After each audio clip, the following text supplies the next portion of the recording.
Сыздар урматтуу калайык журт, назарыңыздарда Манас баяны көрсөтүүсү. Биз өткөндө Алмамбеттин окуясын айтып келип токтогонбуз. Мына ошол жерден сөздү эми улай берейин. Ошентип Алмамбет апасын Көкбулуң деген жерге алып барып сөөгүн жашырып, анан көзүнүн жашы онтала, кайгы, муң ушундай. Артынан дагы куугундар келип, артынан Жолой, Коңурбай, талай Кытайдын мен деген аскерлери, батырлары кубалап, баягы Эсенкандын тапшырмасы менен муну тигил күнбатыш көздөй кетире көрбөгүлө. Эгер бул Кыргызга жетип барып аларга кошулуп кала турган болсо, 5-6 жылдын ичинде Алмамбетти Бейжиңден көрөбүз. Ошондуктан муну капкадан чыгарбай кармап калгыла деп Эсенкан катуу тапшырма берген. Айыгышкан согуш менен Мажик деген жигит экөө чабышып жатып, найза сайышып, балта согушуп атып, ушинтип өздөрү дагы жаракат алып, найза жеп, ай балта жеп, ушундай өлгөн талганда араң кутулуп күнбатыш көздөй жүрүп кетишти дейт. Бир топ күн жүргөндөн кийин Эртыш деген дарыянын жээгине жетип барды Алмамбет. Ошол Эртыштын жээгинен анан дүрбүсүн алып чыгып, алыстагы мунарык көз килинбей тунарып, ушунун баарын карап турса, алыста бир топ көп кишинин карааны көрүнөт. Мындай жообу десе, аскерби десе, аскер эмес. Жай жаткан калкпы десе, андай эмес. Анан жакындап барса, ошол жерде көгала ат минген, алыстан баатырлыгы билинген, өзүнчө хан сыпаты бар баягы эр көкчөнүн бооруму мына ошондой экен.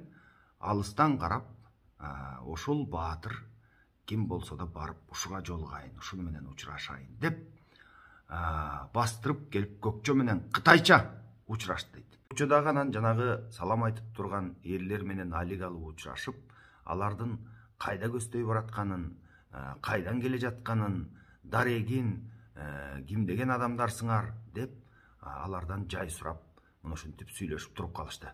Ошондо Алмамбет көкчөгө минтип төгүлүп жатат да.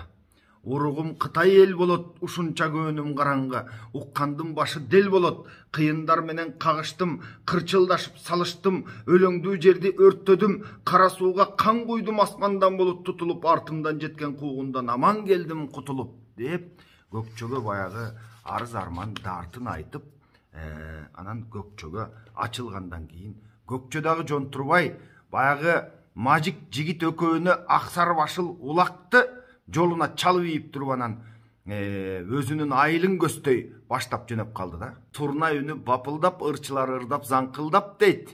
Баягы Алмамбетти айылын көздөй эстип барып, Акбоз бээни союп, элинин баарын чакырып, Алмамбет менен тааныштырып, анан бир топ күн ошол жерде Алмамбет туруп калды. Анан бир күнү Айдаркан келип көкчөгө, бул жигитти мен бала кылып алайын, мен алып кетейин экөөнүн тең, менин айылымда турсун деп көкчөнүн айылынан Айдаркан баягы Алмамбет менен Мажикти өзүнүн айылына алып барып, үй тигип ошол жака кондуруп алды дейт. Эми ал жерде Айдаркан сыйлап жатса, көкчө жанагынтип сыйлап жатса, Айдаркандын айылдаштары, көкчөнүн баягы мырзалары бүт барысы Алмамбетти үйлөрүнө чакырышып, коноктон башы чыкпай, ушинтип айланып конок болуп калды дейт. Анан Айдарканга да жакты дейт мунун баягындай бооруму, сүйлөгөн сөзү, мүнөзү. Ушинтип Алмамбет 6 ай көкчөнүн айылында туруп калды. Анан 6 айдан соң эми жата бербей жалпайып, жигиттерден алайын, мен тигил Кытайдын кыйрына барайын, аларга чаңды салайын, жөн жатканда не опо деп Амур дайра жээгине чейин барып, ал жерде Кытайлардын айылына калайманды салып, жылкысына тийип, малын айдап, көкчөгө алып келип бере берип, көтпөй эле көкчөнү байытып жиберди дейт, бапыратып. Баягы жылкыны тийип келет, элге таратып берет, мал тийип келет, элге таратып берет. Ушинтип туурдугу май болду, турган айылы бай болду. Керегеси май болду, Алмаңдын келген айылы бай болду дейт да. Алмакең ушинтип көкчөгө жагып, Айдарканга жагып, анан көкчө менен дос болуп, ушинтип туруп калды.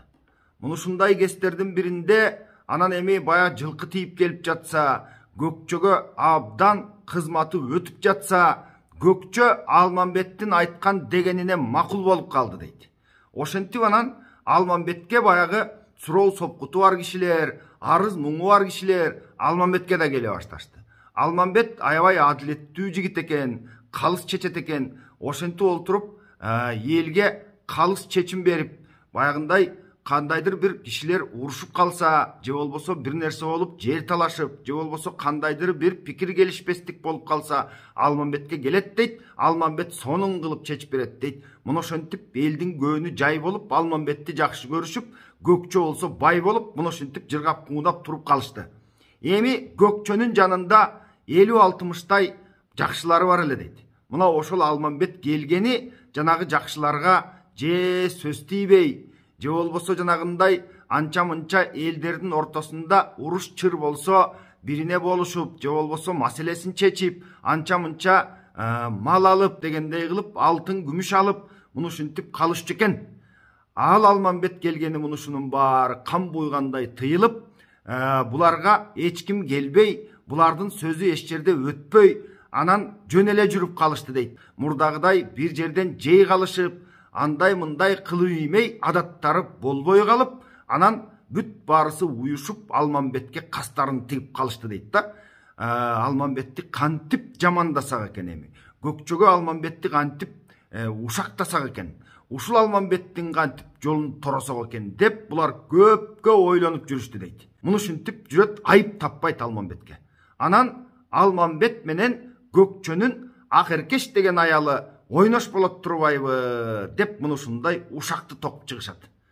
Акеркеч Алмамбеттин акылына баа берип, Акеркеч Алмамбеттен өзү улуу болгон экен. Көкчө да улуу. Алмамбет эми 18-19 жаштагы бала ошол кезде.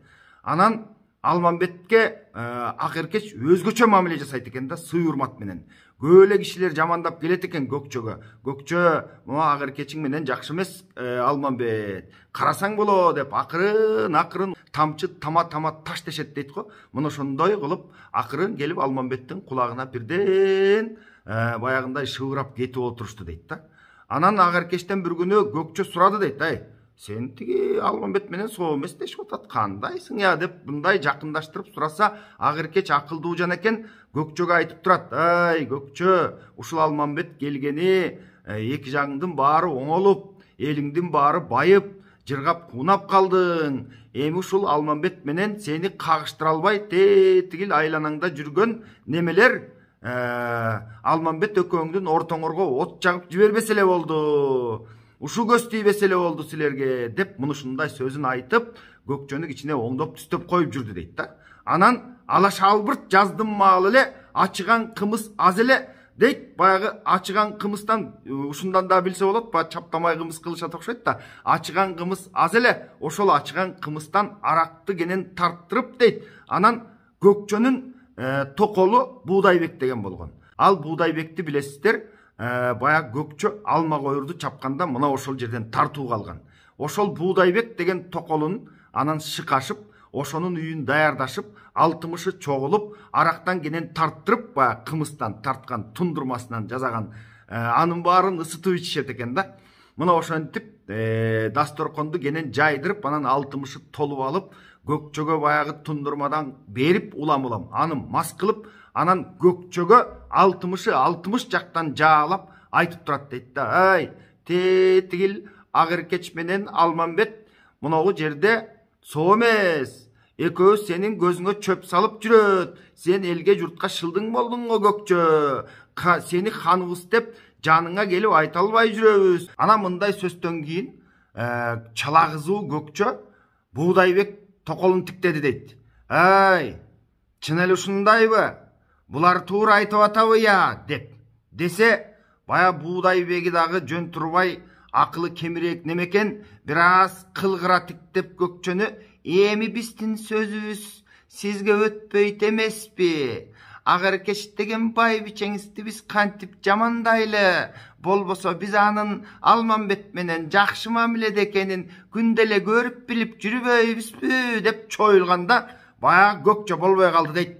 Анын үстүнө жана жанындагы жигиттердин баарысы улам-улам шараптан куюшуп, кымыздын тундурмасынан улам уурттатышып, анын ичи кызып ала күбө мас болуп барып анан кийин мынтип айтып атат да: "Ай жигиттер, мен азыр тетиги Кытайдан тентип келген Алмамбет деген кулду ушул жака чакырып, мына ушул силердин алдыңарда чөгөлөтүп алып аны тындым кылбасам, менин агар-кечим менен экөөнүн ойнош болгонун азыр мойнуна коюп бересиңер" деп анан чаламас баягы көкчө тетигил 60 арамдын тилине кирип анан Алмамбетти чакыртты дейт.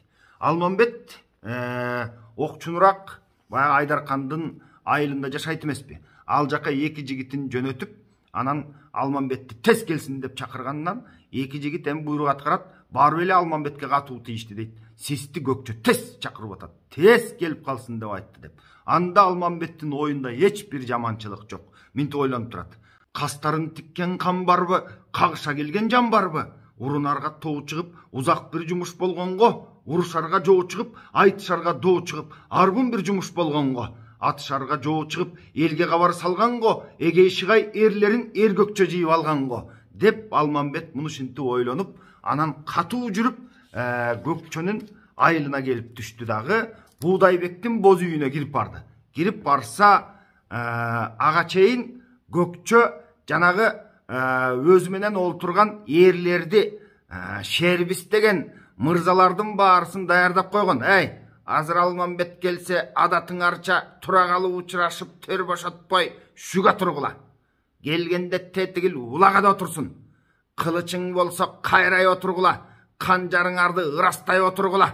Азыр Алмамбет келгенде сүйлөтпөстөн жүрөккө мал балгыла болбосо" деп мунушинтип шерденишип, элденишип олтурду эле. Алмамбет кирип барганда баягы көкчөнү курчап отургандардын баарысы куш көргөн таандай болуп бардыгы жалтана түшүштү дейт да.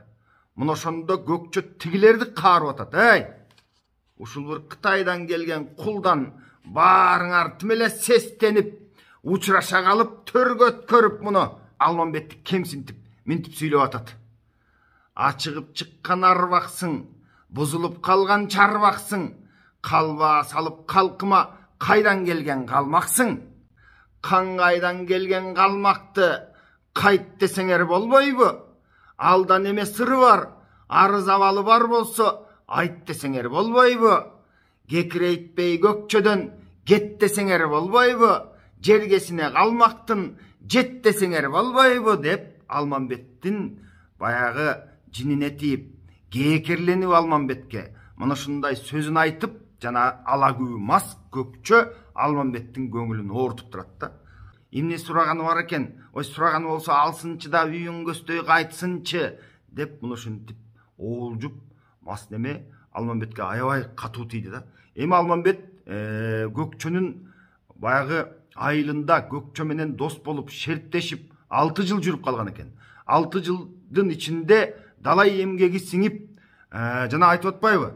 Туурдугу май болду, турган айылы бай болду, керегеси май болду, алмаңдын келген айылы бай болду деп. Мунушинтип тетигил амурдан бери Кытайдын чегин аралай кирип барып, ал жактан жылкы сүрүп, мунушинтип жылкы тийип келип, элдин баарысына таркатып берип, жанагынтип көкчөгө колуна кол, бутуна бут болуп, жакшы дос, жакшы жигит болуп жүргөн экен да. Анан мына ошондой баягы тетигил айланасындагылардын уу тилине кирип, анан анын үстүнө мас болуп, көкчө кекер сөздүн баарын сүйлөп, жанагынтип ачуунун баарын сүйлөп, анан эми сураганын ал дечи, баягы сурдантпай муну айылыңа бар дечи деп эмне сураса ошону бергилечи айнанай. Кетсинчи мо тилемчидей болуп ушул жерде жүрө бербей. Кетпейби бул? Жүрө береби мынтип деп баягы чаламас ала күбө мынушинтип сөз сүйлөп турса, баягы Алмамбеттин ою дагы деле бузулган жок да.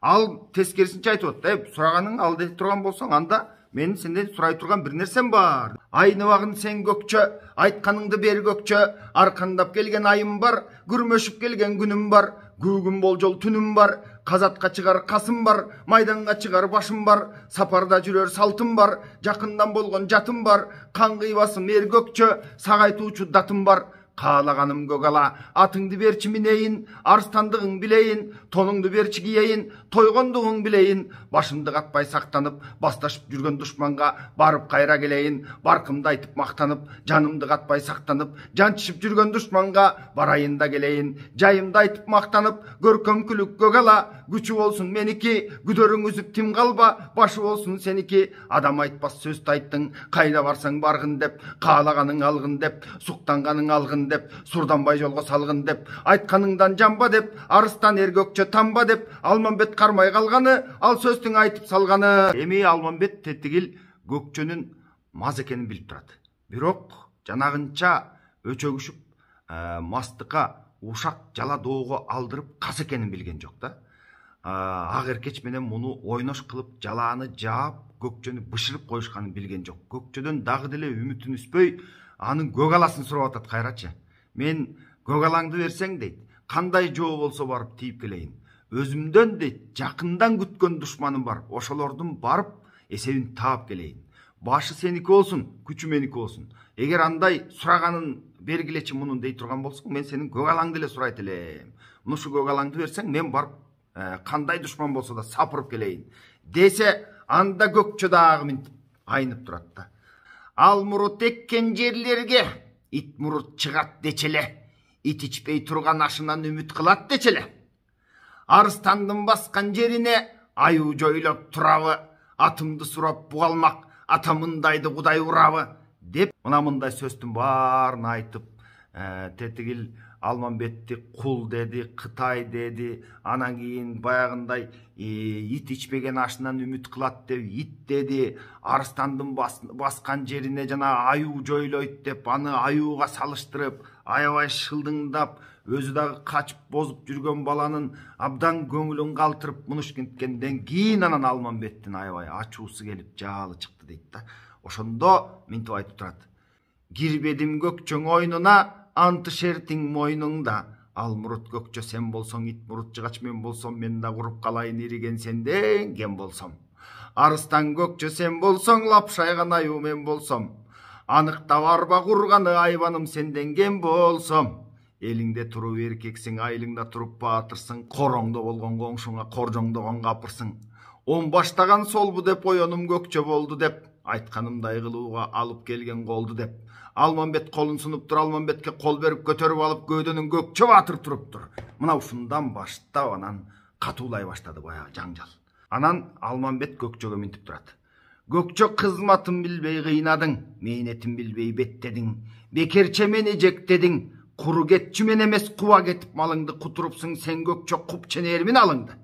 Ухуруң шиш кылып унутулгуз иш кылып керегелүү кеңүүң кериге жаңсай жыкпасам, кекенчим минтип чыкпасам, босоголуу боз үйүң боорго жаңсай жыкпасам, куюк туруп гүлүңдү кумардан минтип чыкпасам, арманда кетет экемин аяп сенин этемин, сурасам бербес көк ала suurulту улоо минбесем, кааласам бербес көк ала карматы улоо минбесем, ийиним тийбес көк күбө көөдөнгө тээп чечпесем, Алмамбет атым курусун көкчө сенден кечпесем деп абдан катуу кекенип баштады. Мына ошондо анан баягы Алмамбет ага үстүнөн жала жабылып, жанагынтип ак эркеч менен көкчөнүн байбичеси ак эркеч экөө ойнош экен деген жалаага кур дооматка калганын анан билип, абдан көңүлү калып, мына ушинтип анан өкүнүч кылып, жанагындай кастарын тигип, кас болуп, көзүнүн жаалы төгүлүп, мына ушинтип ачууланып калганда ак эркеч басып кирди дейт. Бул көкчөнүн байбичеси ак эркеч абдан акылдуу адам болгон экен да. Ал мынтип айтты. Ак эркеч басып чыкканы, дарайы көйнөк делбиреп, саамай чачы желбиреп, сөз айтууга ашыгып, түлкүдөй изин жашырып, ылдамдай басып ушундан, эр көкчөнүн тушунан капшытын ачып алганы, ак эркеч добуш салганы. Көкчө баатыр не болдуң? Акылың кайда жоголдуң? Алмамбет сага не кылды? Азган менен тозгонду, алындырып эл кылды. Келинге кетте кийгизди, кызыңа кызыл кийгизди, кызматын журтка тийгизди. Калканчы болуп баарыңа кутмандыгын билгизди. Сен ардактаган бийлериң аркасын кимге тийгизди? Деп ак эркеч сөзүн көкчөгө айтып, көкчөнү акылга чакырып, ай көкчө, ушул Алмамбет келгенден бери канча келиндериңдин баарысы үстү жаңырып, тети кыздарың кызыл кийип, күлкүсү чыгып, элдин баары көңілі тынып жай болып, аябай жегені ет май болып, Алмамбеттин аркасын көөлө көрүп жатпайбызбы? Элдин баарына жаргы тийбедиби мунун? Эми муну жаныңдагы кишилер кимге жаргы тийди? Айтсаңчы, ай Көкчө, койсоңчу. Алмамбетке катуу эле сүйлөп, баятан бери ала көбөдөкчүлүк сөздүн баарын Алмамбетке сүйлөп салбадыңбы сен? Десе дагы Көкчө баягындай кой айга келбейт. Кармагыла бул кулду, ай кордогула бул кулду, ой өлтүргүлө бул кулду, мууздагыла деп муну ушинтип кыйкырып өкүрүп, баягы мастык менен албууттанып, ала көбөдөктөнүп муну ушинтип турганда анан Алмамбет Көкчөдөн такыр түңүлдү дейт да. Алмамбетти карасаң, ооздон жалын буркурап, көрүктөн чыккан жалындай көздөн оту шыркырап, белгиси келди бетине, жанбай турган мүнөзү жаманы келди ниетине. Көбөдөнгө урса баш жарган, жыгачка урса таш жарган, сууруп алды кылычын. Кашына келген бир жан жок, кармай турган тир жан жок, тушуна келер бир жан жок, тута турган тир жан жок. Ошондо Алмаң ойлонот, оюнда баатыр толгонот.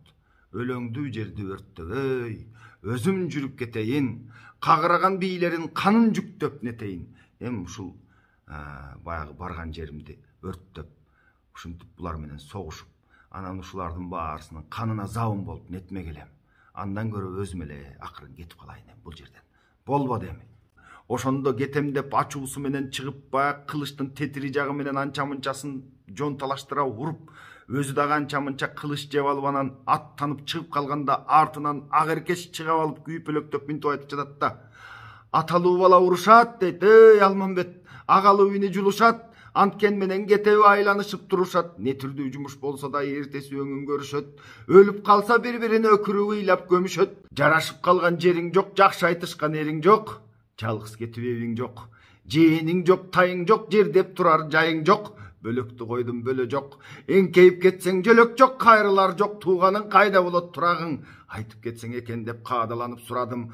Урматың үчүн улайын, уккан көргөн эл болсо кабарың алып турайын деп ак эркеч Алмамбетке мындай сөз айткандан кийин анда Алмамбет кеп айтып турат да.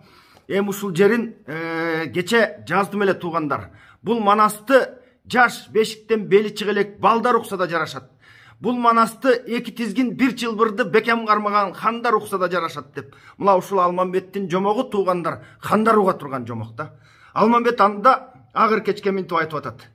Аяш мен терек көрсөм конормун, тербелбестен көтөрсө ошого жолдош болормун. Кайыңды көрсөм конормун, кайышпай кайың көтөрсө как ошо жерде болормун. Не түшсө башка көрөрмүн, ажалым жетсең өлөрмүн.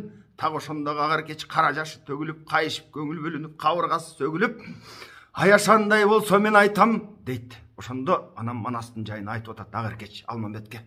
Аяшандай болсо мен айтам, ашкере күнөө кылсаң да ардыкпай турган эрди айтам. Көөнүң калса көкчөдөн, жетпей катпа таласка. Кайрылбай асты өтпөгөн кара көк жалманаска.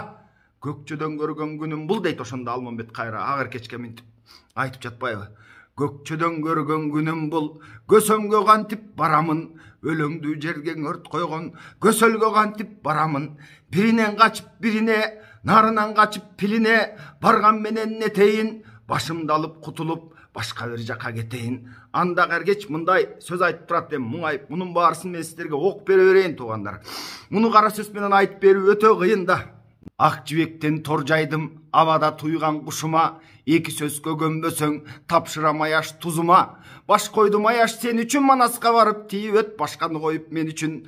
Насыятым тыңдап өт, азат боюң чыңдап өт, арыстан манас баатырды азимерип сындап өт дегенде, анан Алмамбет ак эркечтин сөзүнө көнүп, тийсе тийип өтөм деп айтканын кабыл алыптыр. Ак эркеч менен коштошуп Алмамбет жолго салыптыр дейт. Мына ошентип Алмамбет кылжайрен атын минип, мажик жигитин ээштип, анан узап чыгып кетти дейт. Айылдан окчун чыгып, Көкчө келип калар, Көкчө кадырымды билип калар, Көкчө ойлонор, артымдан издеп чыгар деп бир-эки күн күтүп жатты дейт. Баягы Көкчө 2 күн арак ичпей, таш ичкир, 2 күн соолукпай туруп алып, анан баягы Буудайбек деген аялдын үйүнө келип, башын жазып, анан Алмамбетти сурайт да, баягы Алмамбетти чакыргыла, ал кайда болду? Таптакыр өз эстен танып болбой калыптырмын го десе, анан элдин баары Акырында анан Көкчөгө угузуп, ай Көкчө, Алмамбетти минтпедиңби? Тетигил аялың ак эркеч менен ойнош экенсиң деп аны кемсинтип Кытай тентиген кул деп кече сөкпөдүңбү? Кылыч чаап, канжар менен тап берип, мунушинтип Алмамбеттин таптыкыр таркин кетирбедиңби? Анан Алмамбет атын минди дагы ошо менен келген жолуна салып кайра кайтып кетпедиби? Сенден үч көчкөн журттай көңүлү калып таарынбадыбы сага? Дегенде баягы Көкчөнүн оозундагы оокаты тамагынан өтпөй калды дейт. Ай, эмне дейт Коку? Эмне ишти кылып ийдим деп башын кучактап, атын токутуп минип, анан баягы алтымыш жанындагы жөкөрлөрү кояй дегенине карабай, биринин да сөзүн укпай, артынан Алмамбеттин жөнөп барып анан таппай калды дейт. Жолдон кайтып келди дейт. Алмамбет 2 күн күтүп, анан узап жолго чыгып кетип калды. Эң урматтуу туугандар, калган баянды кийинки көрсөтүүдө улайбыз. Бүгүн баарыңыздар менен коштошмокчумун. Аман туруңуздар.